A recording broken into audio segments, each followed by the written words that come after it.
আসসালামু আলাইকুম রাহমাতুল্লাহ। আশা করছি সবাই খুব বেশি ভালো আছেন। আমি ইঞ্জিনিয়ার আরিফ এই মুহূর্তে আপনার সাথে কথা বলছি।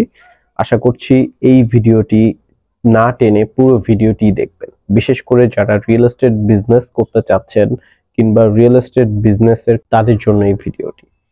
প্রথমে বলবো রিয়েল এস্টেট বিজনেসটা খুবই একটা রিল্যাক্স এবং সফট টাইপের বিজনেস। তো এই বিজনেসের সাথে যেহেতু আমি দীর্ঘ বছর কাজ করেছি অ্যাজ ইঞ্জিনিয়ার হিসেবে, তো রিয়েল এস্টেটের কিছু কি পয়েন্ট আমি আপনাদের সাথে শেয়ার করব।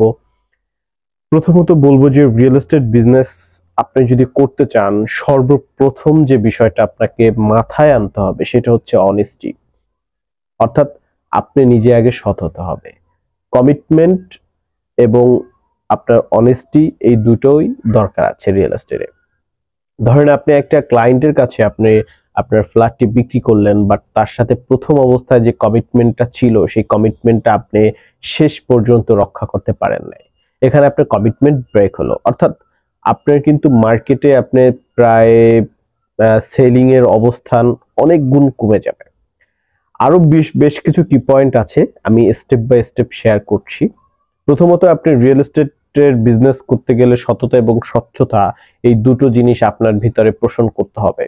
আপনি ভালো মানের একজন আর্কিটেক্ট দিয়ে আপনার বিল্ডিং এর ডিজাইন করাতে হবে, কাজ করাতে হবে, স্ট্রাকচার ডিজাইন দিয়ে আপনার সুন্দরভাবে একটা ডিজাইন ভিউ তৈরি করতে হবে, যেটা দেখে আসলে সবাই খুব পছন্দ করে এবং আপনার প্রজেক্টের দিকে আকৃষ্ট হয় সবাই। তাহলে কিন্তু আপনার সেলিংটা খুব বেড়ে যাবে।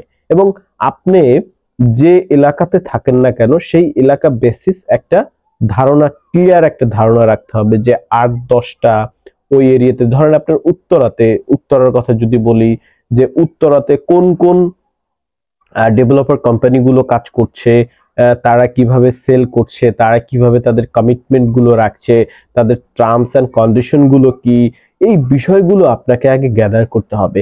এবং তারা পার স্কয়ার ফিট কত করে সেল করছে, কার পার্কিং কত করে সেল করছে, তাদের পলিসিটা কি, এই বিষয়গুলো যদি আপনার ভিতরে থাকে তাহলে উত্তরা বেসিসে আপনার একটা ধারণা চলে আসবে। ধরেন আপনার প্রজেক্ট হবে উত্তরায়, তাহলে আপনার বিক্রি করতে সবচেয়ে সহজ হবে। কোন লোকেশনে কাস্টমার বেশি ভিউ করছে বা কোন লোকেশনে কাস্টমার বেশি ফ্ল্যাট চাচ্ছে, সেই বিষয়টাকে আপনাকে মাথায় রাখতে হবে এবং সেই অনুযায়ী আপনার ল্যান্ড নেওয়া উচিত। আর ল্যান্ড নির্বাচনের আগে অনেক কিছু ক্রাইটেরিয়া, অনেক কিছু ডিসিপ্লিন, অনেক কিছু বিষয় আপনার খেয়াল রাখতে হবে।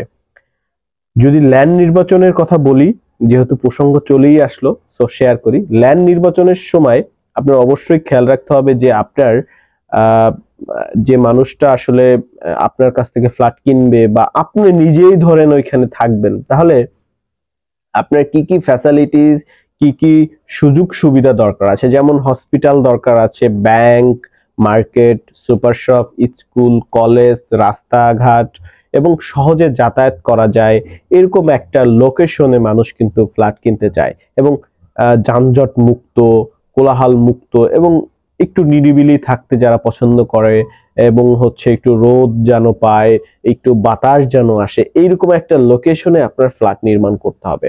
সেই লোকেশনটা কিন্তু আপনাকে আগে ডিসাইড করতে হবে যে এই লোকেশনে, যে লোকেশনে আমি ফ্ল্যাটটা নিচ্ছি সেখান থেকে সকল ধরনের নাগরিক সুযোগ সুবিধা আমার ক্লায়েন্ট পাবে কিনা, এই বিষয়টা কিন্তু আপনাকে আগে ইনশিওর করতে হবে।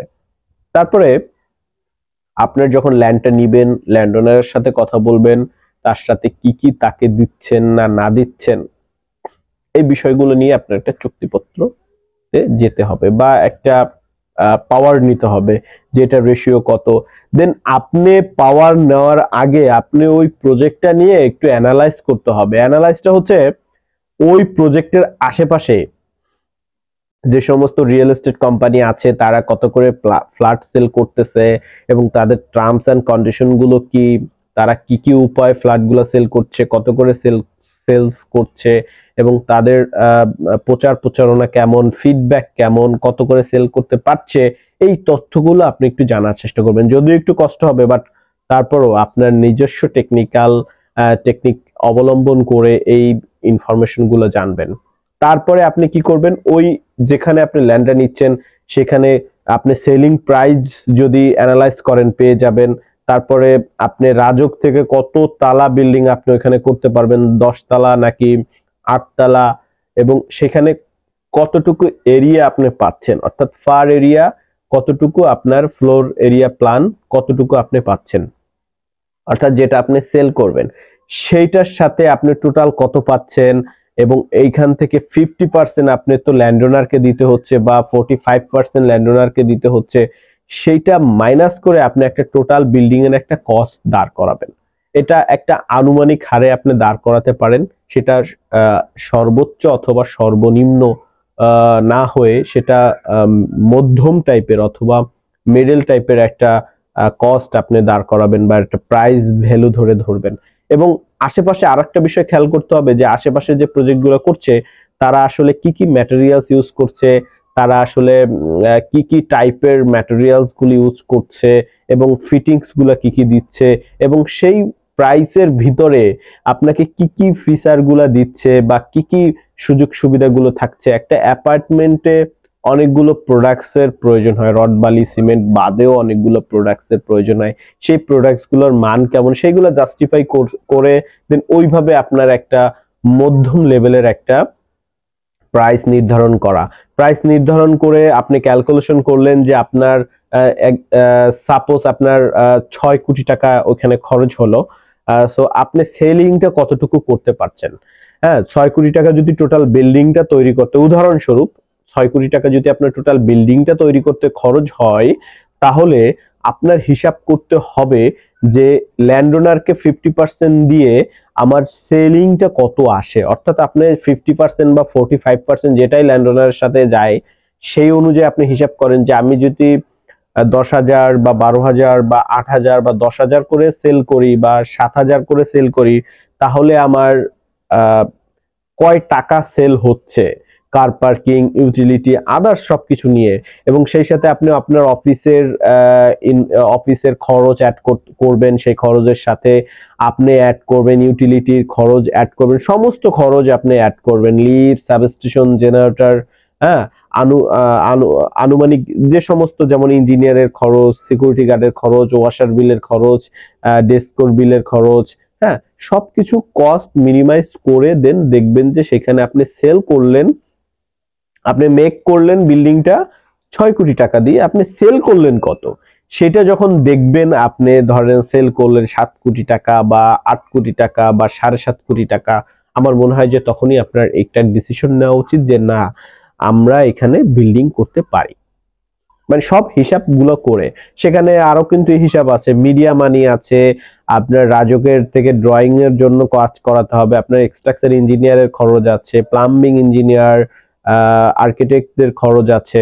তো সবকিছু খরচ মিলিয়ে আপনি একটা হিসাব করবেন যে আপনার টোটাল কত খরচ যাচ্ছে, এবং ল্যান্ডওনারকে কি সাইনিং মানি যদি দেওয়া লাগে সেক্ষেত্রে ল্যান্ডওনারের সাইনিং মানি সহ কত যাচ্ছে, এবং আপনি সেল কত করতে পারছেন। আপনার মানে ইনভেস্ট ইনভেস্ট বলবো না ঠিক, আপনার খরচ কত হচ্ছে আর সেল কত হচ্ছে, সেটা একটা এখন বর্তমান মার্কেটের উপর ভ্যালু করে আপনি যদি দেখেন যে না সেলটা একটু বেশি হচ্ছে, দেন আপনি বিজনেসটা শুরু করতে পারেন। এবং বিজনেস শুরু করার আগে আপনাকে দুটো জিনিস মাথায় রাখতে হবে। এক নম্বর হচ্ছে সততা এবং স্বচ্ছতা। দেখেন, আপনি যদি নিজের সততা এবং স্বচ্ছতা এই দুইটা বিষয়ে পরিষ্কার না থাকেন, আপনি কোম্পানি পরিচালনা করতে পারবেন না। কোম্পানি পরিচালনা মানে এই না যে এমপ্লয় দিয়ে অথবা আমার ওয়ার্কারে দিয়ে দিনরাত 24 ঘন্টা খাটায়, এরকম না। এতে কোম্পানিরও ব্যাড ইফেক্ট পড়ে। কোম্পানির গুড ইফেক্ট আনতে হলে যে যে বিষয়গুলো আপনার মাথায় রাখতে হবে, নাম্বার 1, কমিটমেন্টটা ঠিক রাখতে হবে। কমিটমেন্ট কোনোভাবেই ব্রেক করা যাবে না। আপনি ধরেন একটা বিল্ডিং প্রজেক্টে 5 কাঠা হোক 6 কাঠা হোক, একটা বিল্ডিং প্রজেক্টে আপনি ল্যান্ড নিলেন, দেন প্রজেক্ট করবেন, চিন্তা ভাবনা করলেন, কস্ট মিনিমাইজ করলেন, স্কোপ গুলা আপনি সবকিছু ঠিকঠাক করলেন, দেন সেখানে কিন্তু একজন ইঞ্জিনিয়ারকে নিয়োগ দিতে হবে, সিকিউরিটি গার্ড লাগবে, সুপারভাইজার লাগবে, ঠিক আছে। তো তাদের সাথে যে ব্যবহারটা আপনি করছেন বা ওয়ার্ক টাইম যেটা আছে সেটা যেন ঠিকঠাক মতো থাকে। ধরেন আপনি তাদের দিয়ে 8 ঘন্টা বা 10 ঘন্টা খাটাচ্ছেন, সপ্তাহে একটা ছুটি দিচ্ছেন, এই কমিটমেন্ট গুলো ঠিক আছে কিনা, টাইমলি স্যালারিটা দিচ্ছে কিনা। দেখেন 8-10টা কোম্পানি কিন্তু 10 তারিখ থেকে 15 তারিখ স্যালারি দেয়, কোনো কোনো কোম্পানি আছে মাসের শেষ দিকেও স্যালারি দিয়ে দেয়। বাট আপনি এখানে চেষ্টা করবেন যে অ্যাটলিস্ট স্যালারি একটু আপনি আপনার এমপ্লয়ীদের কম দিলেও at least time to time salary দেন, এবং তাদের সাথে বিহেভিয়ার গুলো ভালো করবেন, তাদের সাথে ভদ্রতার সহিত কথা বলবেন। ওই যে বললাম, সততা এবং কমিটমেন্ট দুটা জিনিস কিন্তু আপনার ভিতর প্রত্যক্ষ এবং পরোক্ষভাবে থাকতে হবে। তাহলে কিন্তু আপনার দেখা গেছে প্রচার প্রচারণা, আপনার ওই প্রজেক্টের সিকিউরিটি গার্ডে আপনার প্রচার প্রচারণা করবে না এই কোম্পানিটা ভালো। যখন ক্লায়েন্ট আসে একজন, ইফ ইউ আপনি হয়তো জানেন যে একজন ক্লায়েন্ট যখন আসে সে কিন্তু আপনার সাথে অনেক ধরনের বার্গেনিং করবে, আপনার ব্যাপারে জানার চেষ্টা করবে। কার কাছ থেকে? সেটা হতে পারে পাশের, আপনার প্রজেক্টের পাশে যে দোকানগুলো আছে সেখান থেকে, ভাই এরা কি ঝামেলা নাকি ঠিকঠাক মতো কাজ করবে কিনা, ভাই কতদিন ধরে এই প্রজেক্টের কাজ শুরু করলো, এভরিথিং এভরিথিং। তো সিকিউরিটি গার্ড যখন বলবে যে স্যার আমাদের এমডি স্যার খুব ভালো মানুষ, বা উনি কমিটমেন্ট গুলো ভালো রাখে, আমরা টাইমলি সবকিছু পেয়ে যাই, মাসের 1 তারিখে স্যালারি পেয়ে যাই, ইঞ্জিনিয়ার টাইম টু টাইম আসে, ইঞ্জিনিয়ার সাহেব ভালো, বিহেভিয়ার খুবই ভালো। সো এরকম যদি একটা আপনি এনভায়রনমেন্ট কোম্পানিতে তৈরি করতে পারেন, তাহলে দেখবেন যে ইনশাআল্লাহ আপনার প্রজেক্ট এবং আপনার সেলিং ভ্যালুটা অনেক গুণ বেড়ে যাবে। কারণ আপনি কিন্তু প্রথম দিকেই বলেছি, সততা এবং স্বচ্ছতা দুইটা জিনিস থাকতে হবে। এই দুইটা জিনিস থাকলেই আপনি রিয়েল এস্টেট ব্যবসায় সফল হবেন ইনশাআল্লাহ। আর আরো বেশ কিছু বিষয় আছে। আপনার একটা প্রজেক্টের অনেকগুলো, যখন প্রজেক্টের কাজ শুরু করবেন, টাইম, কস্ট এবং স্কোপ, অর্থাৎ টাইমটা হচ্ছে আপনি কোন সময় কাজটা শুরু করলেন, স্টেপ বাই স্টেপ একজন প্রজেক্ট ইঞ্জিনিয়ার অথবা একজন প্রজেক্ট ম্যানেজারের কাছ থেকে আপনি আপনার ডিউরেশন টাইমটা, ওয়ার্ক ডিউরেশন টাইমটা নিয়ে নিলেন, যে আমার এই 10 তলা বিল্ডিং করতে কত বছর লাগতে পারে, সেই অনুযায়ী, সেই প্রোগ্রেস অনুযায়ী আপনি কাজ করতে হবে। এখন এখানে আরো একটা বিষয় আছে যে ভাই আমি তো রিয়েল এস্টেট কোম্পানিতে পুরো ইনভেস্ট করতে চাচ্ছি না, তাহলে কিভাবে আমি প্রজেক্ট গুলো শেষ করতে পারি? এটা দুইটা ওয়ে আছে। একটা হচ্ছে আপনি পুরো ইনভেস্ট করে, দেন পুরোটা ইনভেস্ট করলেন, ধরেন একটা 10 তলা বিল্ডিং করতে, উদাহরণস্বরূপ, আমি মুখস্থ বলছি না, উদাহরণ দিচ্ছি জাস্ট, আপনার ধরেন 6 কোটি টাকা খরচ হবে, তাহলে আপনি এই বিল্ডিংটাকে, এই প্রজেক্টটাকে আপনি দুইভাবে সেল করতে পারেন। একটা হচ্ছে বিল্ডিং এর টোটাল কস্টটা আপনি 6 কোটি টাকা নিয়েও প্রজেক্টে নামতে পারেন, অথবা আরেকটা কাজ করতে পারেন, অ্যাটলিস্ট 1 কোটি টাকা নিয়ে যে আমি প্রজেক্টের কাজ শুরু করলাম, দেন 2-3টা ছাদ হলো, সেলিং চলতে থাকলো, আস্তে আস্তে সেল হলো, শেষ হলো। এতে কিন্তু আবার একটা প্রবলেম দাঁড়ায়, সেটা হচ্ছে যে টাইম ম্যানেজমেন্টের যে বিষয়টা আছে সেটা কিন্তু একটু বেড়ে যেতে পারে, এদিকে খেয়াল রাখবেন। সেক্ষেত্রে টাইমটা ম্যানেজমেন্টটা একটু বেড়ে গেলে আপনার কমিটমেন্টটা কিন্তু ঠিক থাকবে না ভাই। তো এই বিষয়গুলো মেনে রাখতে হবে। এবং আরেকটা বিষয়, মোস্ট ইম্পর্টেন্ট যে বিষয়টা, সেটা হচ্ছে সেল। রিয়েল এস্টেটের মূল চাবিকাঠি কিন্তু সেল। সেল হলে রিয়েল এস্টেটের বিজনেসটা স্ট্রং হবে, সেল না হলে এখান থেকে আসলে ভালো কিছু আশা করা সম্ভব না। তাই সেলস পারসন যারা থাকবে, তাদের বিহেভিয়ার, তাদের কমিটমেন্ট, আপনি যে কমিটমেন্ট গুলো তাদের দিচ্ছেন, বা আপনি যে দেখানো পথগুলো তাদের দেখাচ্ছেন, সেইগুলো যেন সবকিছু ঠিকঠাক এবং ফুলফিল থাকে, তাহলে রিয়েল এস্টেট সেলসটা ভালো আসবে, কমিটমেন্ট গুলো ভালো আসবে। এবং মার্কেটে যারা সেলস পারসন আছেন, খুব দক্ষ সেলস পারসন দিয়ে যদি আপনি নিয়োগ দেন, তাহলে হয়তো ভালো কিছু আশা করা যায়।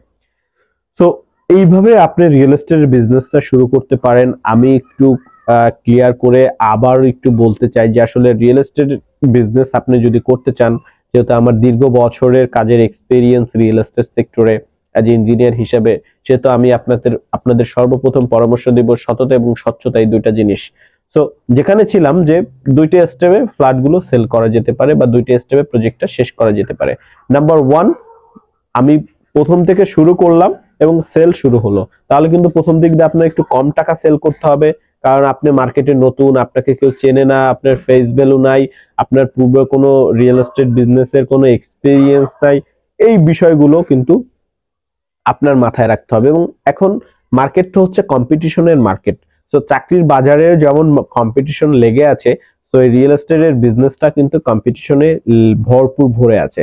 সো এই রিয়েল এস্টেটের বিজনেসটা কম্পিটিশনে যদি আপনি জিততে হন, তাহলে আপনার প্রচুর অ্যানালাইজ, পড়ালেখা, সেলস নিয়ে গবেষণা করা, আপনি একজন মালিক হিসাবে আপনার এক এক সময় এক একটা রোল প্লে করতে হবে। বাট সততা এবং স্বচ্ছতা, এই দুটো জিনিস থাকতে হবে, যে আমার কেন সেল হচ্ছে না, কেন হচ্ছে না, এই যে কেন হচ্ছে না, এই বিষয়টাকে আপনাকে ফাইন্ড আউট করে বের করতে হবে। এই প্রজেক্টটা আমি প্রথম থেকে শেষ পর্যন্ত কিভাবে শুরু থেকে শেষ পর্যন্ত কিভাবে আমি শেষ করতে পারি, সেই বিষয়গুলো আপনার মাথায় রাখতে হবে। এবং অবশ্যই ইঞ্জিনিয়ারদের পরামর্শ নিতে হবে প্রজেক্টটা, যেহেতু একজন সিভিল ইঞ্জিনিয়ার হিসেবে আমি বলবো যে আপনি অবশ্যই একজন সিভিল ইঞ্জিনিয়ার নিয়োগ দিবেন, আপনার সিনিয়র একজন সিভিল ইঞ্জিনিয়ার নিয়োগ দিবেন যিনি পূর্বে রিয়েল এস্টেট সেক্টরে কাজ করার অভিজ্ঞতা আছে, তাহলে আপনাকে সে সুন্দর কিছু গাইড করতে পারবে। আসলে টাইম, কস্ট এবং স্কোপ, কস্ট এবং স্কোপ এই তিনটার যে কম্বিনেশন আছে, এই তিনটার মিক্সিং করে দেন সে কিন্তু আপনার প্রজেক্টটা সঠিকভাবে হ্যান্ডওভার দিতে পারবে এবং আপনি আপনার ক্লায়েন্টের কমিটমেন্ট গুলো রাখতে পারবেন, আপনার কমিটমেন্ট গুলো রাখতে পারবেন। তাহলে কি হবে, একজন ক্লায়েন্টকে যদি আপনি স্যাটিসফাই করতে পারেন, উনি ওনার সার্কেলের আরো 8-10 জন বা 2-3 জনকে নিয়ে আসবে যে ভাই অমুক সাহেবের কাছ থেকে বা অমুক রিয়েল এস্টেটের কোম্পানির কাছ থেকে আমি একটা ফ্ল্যাট কিনেছি, ঠিকঠাক ভাবে আমাকে ডেলিভারি দিয়েছে। তো এই বিষয়গুলোই মূলত হচ্ছে আজকের ভিডিওতে বলার ছিল। সো এই কমিটমেন্ট, এই বিষয়গুলো নিয়ে নেক্সট ডে আমি আরো ভিডিও তৈরি করতে চাই। আপনারা কমেন্ট বক্সে জানাতে পারেন যে আসলে রিয়েল এস্টেট বিজনেসের আরো কি কি ক্রাইটেরিয়া বা কি কি ডিসিপ্লিন গুলো আপনার কাছে মনে হয় বলে আমি মনে করছি, তাহলে আমি ওই রিলেটেড নিয়ে আপনাদের কাছে ভিডিও তৈরি করব। আজকে একটা মোটামুটি একটা জগা খিচুড়ি টাইপের একটা ভিডিও তৈরি করে ফেললাম, এই জন্য যে মোটামুটি একটা ধারণা দেওয়ার জন্য যে রিয়েল এস্টেটে বিজনেস শুরু করতে গেলে কি কি বিষয়গুলো থাকতে হয়। কমিটমেন্ট, সততা, স্বচ্ছতা, এগুলো তো আছেই ডেফিনেটলি, সেই সাথে সুন্দর মার্জিত একটা অফিস, পরিপাটি ভাবে সবকিছু সাজানো গোছানো সুন্দর দেখতে মানুষের চোখে। একটা জিনিস মাথায় রাখবেন, মানুষ কিন্তু ময়লার দিকে কম তাকায়, বাট ফুল অথবা সৌন্দর্য, বিউটিফিকেশনের দিকে একটু বেশি তাকায়। তাই অবশ্যই আপনার প্রজেক্টকে যদি নান্দনিক এবং সুন্দর করতে হয়, একজন সিভিল ইঞ্জিনিয়ারের পরামর্শ মাস্ট লাগবে। একজন অভিজ্ঞ আর্কিটেক্ট দিয়ে এটাকে ভিউটাকে দাঁড় করাতে হবে যেন এটা নান্দনিক এবং এখনকার যুগের সাথে তাল মিলিয়ে এটা চলতে পারে। তাহলে আপনার এটা সেলটা বেশি হবে, আর এইভাবেই আপনার রিয়েল এস্টেট বিজনেসটা গ্রো হবে বলে আমি মনে করছি। সবাই ভালো থাকবেন।